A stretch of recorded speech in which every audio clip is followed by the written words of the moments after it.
Good morning, everyone, and welcome to our webinar. This is Courtney, the Marketing Coordinator here at AIM. Today's webinar will be recorded and then later posted on our website. This does mean that all attendees will be automatically muted so that we can get a quality recording. If you do have any questions, go ahead and type them into the chat box, and we'll either be able to answer them at the end of the webinar, or if we don't have time, we will have a member of our marketing team reach out to you individually.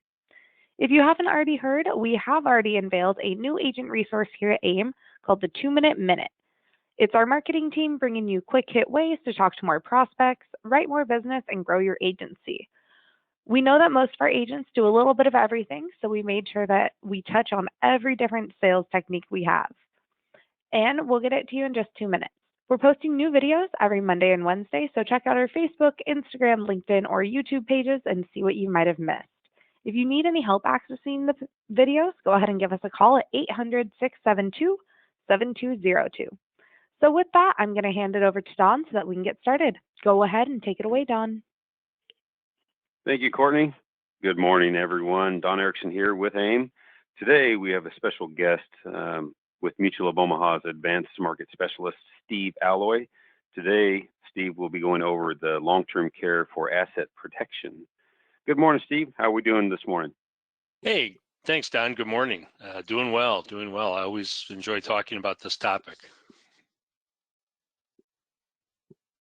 Yeah, this is going to be one that we talk about all the time. It's just it's something that is in front of us, like we just talked about a little bit before this, and the need for long-term care, and people just need to know what's out there for them. So we can go ahead and jump into it if you like. All right. Thanks, Don, and thanks, Courtney. Thank all of you for joining the call as well.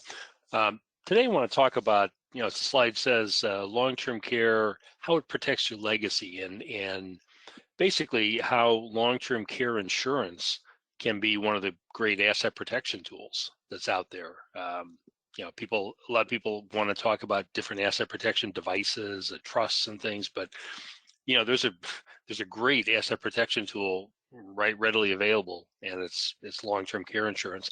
Not only protects assets, but it actually helps reduce your tax burden, and we'll talk a little bit about how that works in a minute too. Speaking of taxes, I mean, you're all well aware of the tax benefits of long-term care, the premiums, depending on your status, the premiums, may be deductible or maybe part of your medical that ultimately could be deductible.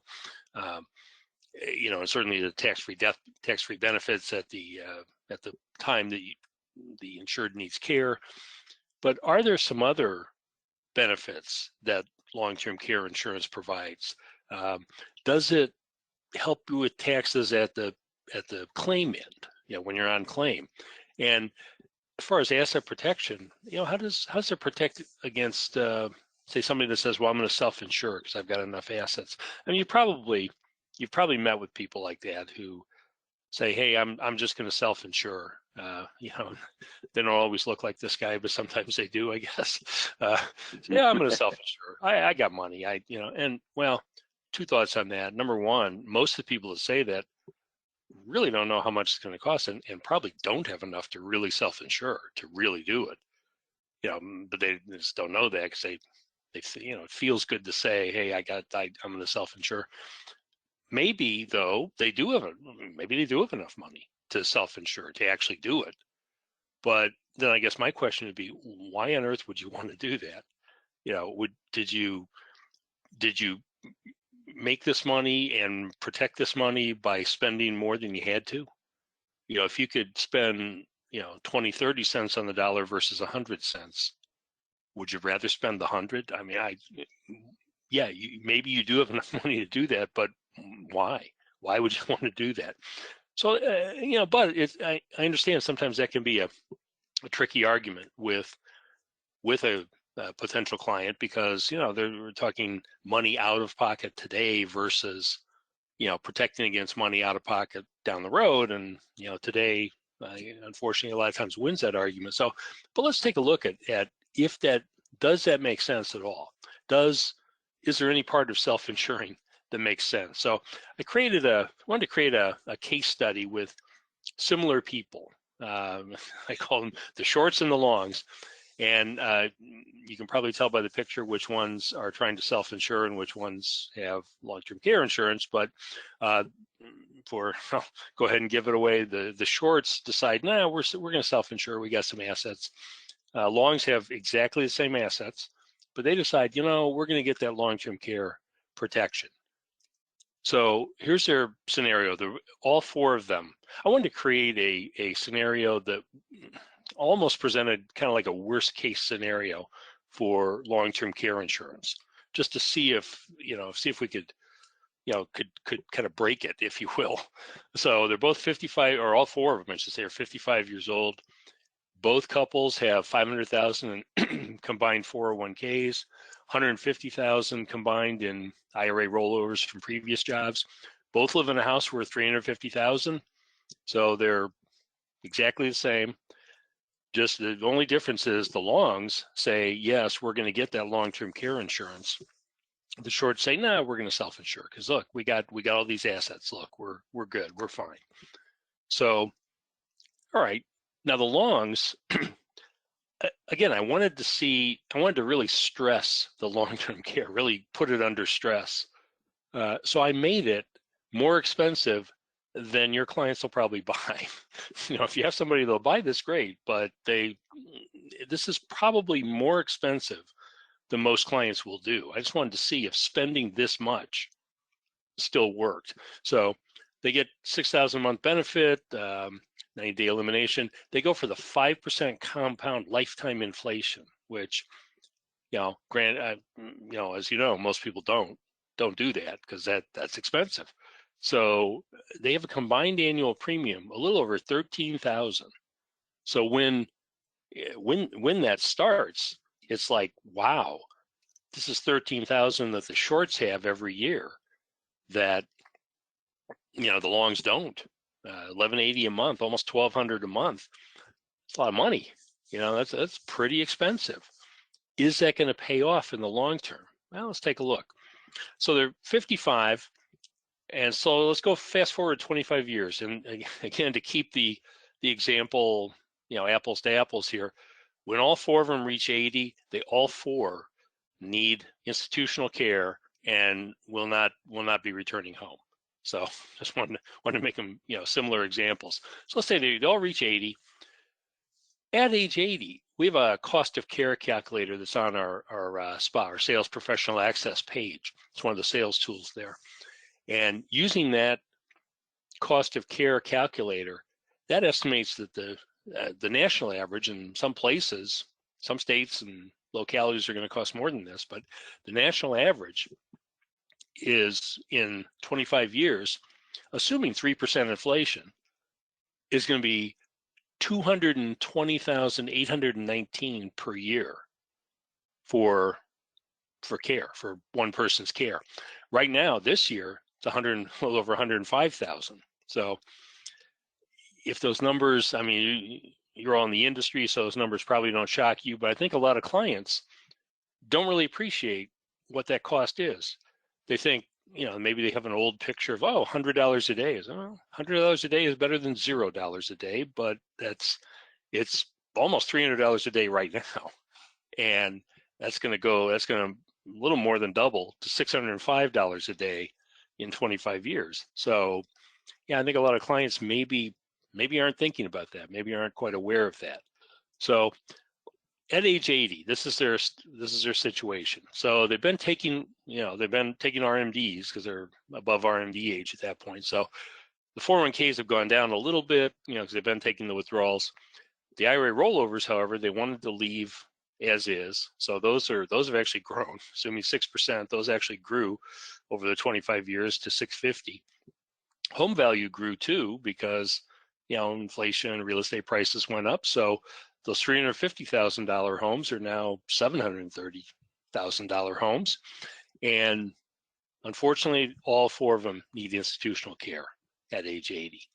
So what happens? So the shorts obviously have no policy. They're self-insuring.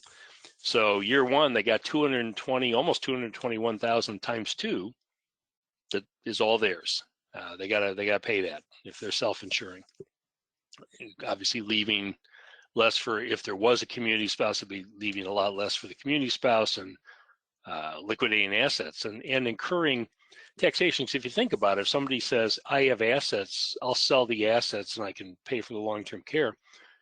Well, by selling the assets, you are almost always going to trigger some type of tax. Maybe it's a long-term capital gains. Maybe it's ordinary income. Whatever it is, there's going to be some type of tax that is generated. So what that means is you're going to have to liquidate more than you actually need in order to net enough the amount you need. So, you're really going to, it's going to go down even faster than just the regular cost driving it down. The longs, on the other hand, they did that $6,000 a month with the 5% compound inflation. That has grown their benefit pools pretty substantially, little bit under $700,000 each. So not bad, not a bad place to start. Although $220,000 a year, that's it's already starting to look a little, maybe we need some more, but not a bad place to start. So let's say they take 3 years of care. For 3 years, they're in the institution, and then all 4 of them die at the end of year 3. Just to keep the analogy, keep the comparison the same. Well, in the column on the shorts there, that's the annual cost for the couple each year. Same annual cost for the longs, except the longs pay the elimination period, the 90-day elimination period. And beyond that, long-term care insurance kicks in. So they pay that $110,410 for the combined elimination period.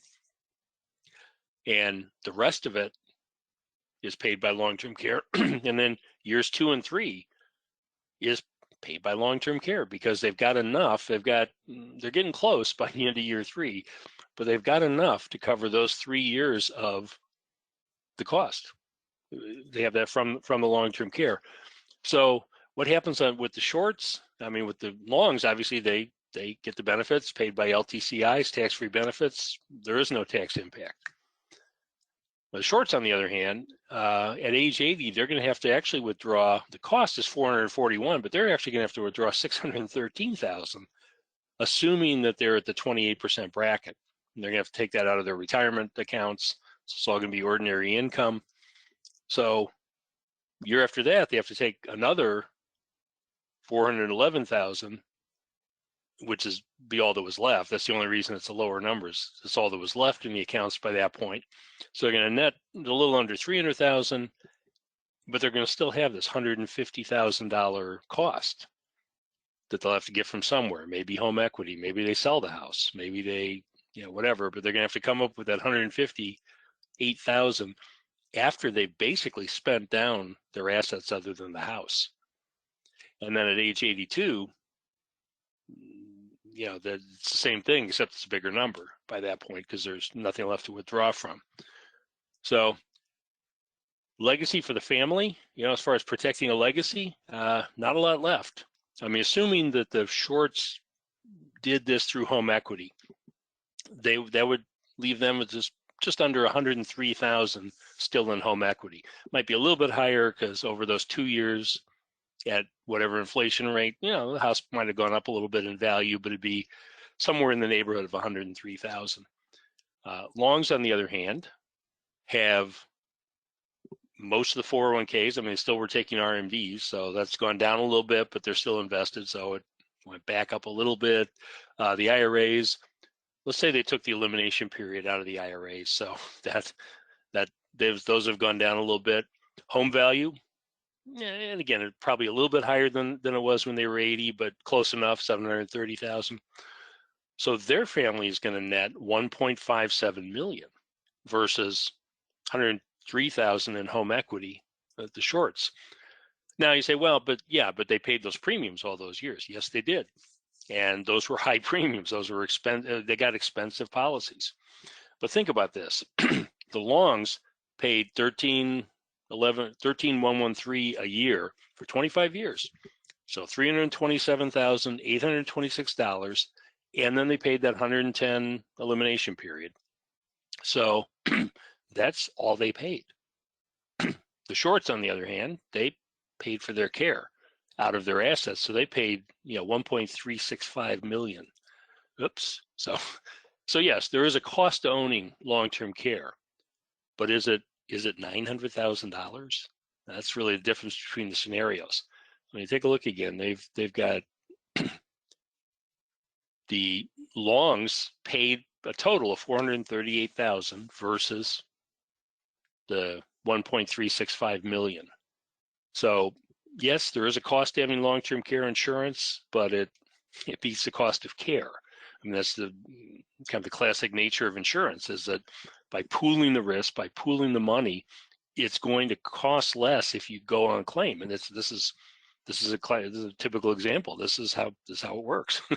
So looking again at what the heirs get, well, not only did they spend less, and in part the heirs get more because they spent less, but the longs are going to leave a little over $1.5 million to their heirs, and the shorts maybe going to leave 102.9, something like that, 103, somewhere in that vicinity. So a lot of people ask that. That's primarily the standalone product that I was looking at there.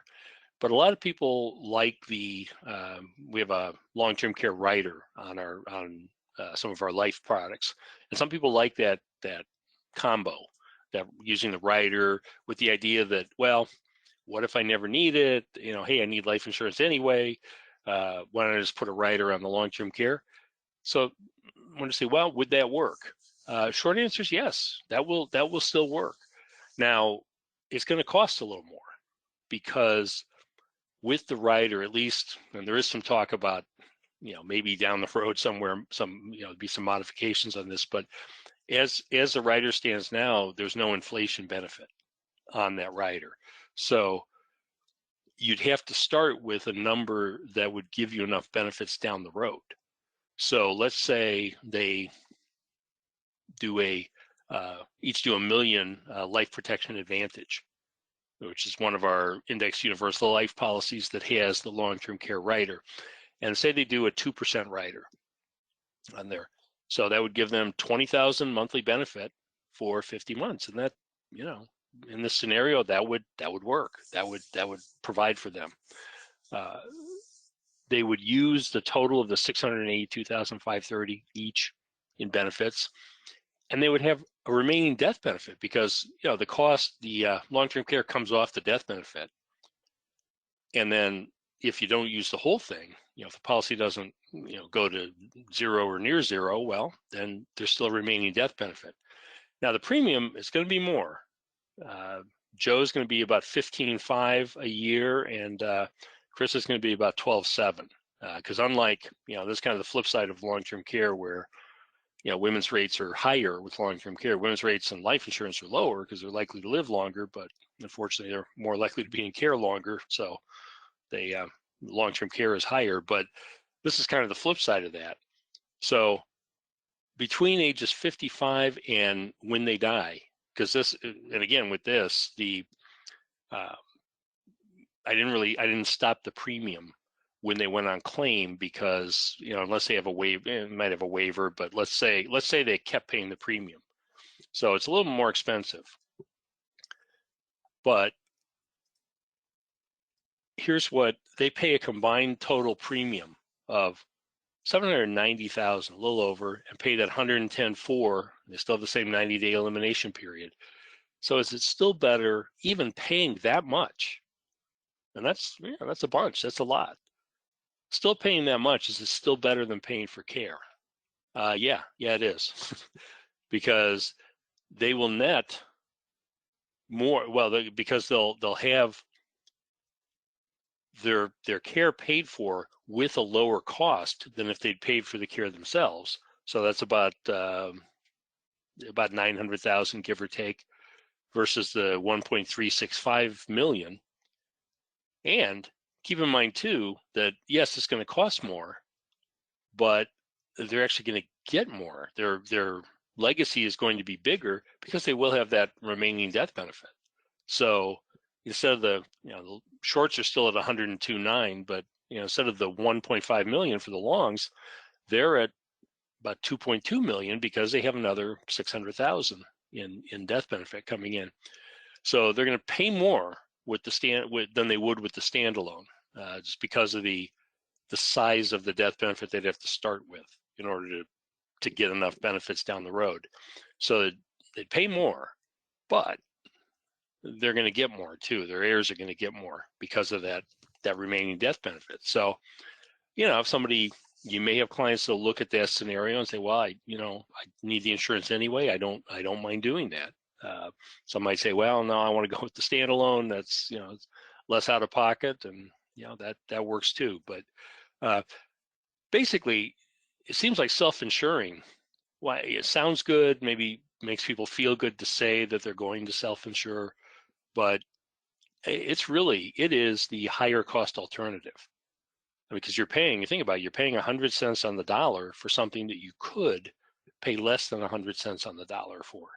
So, I mean, why would you want to pay? Why would you want to pay? Like if you went into a store and they said, and you're looking at, I don't know, computers, and they say, well, this computer is 20% off today, but we'll let you pay the full price if you want to.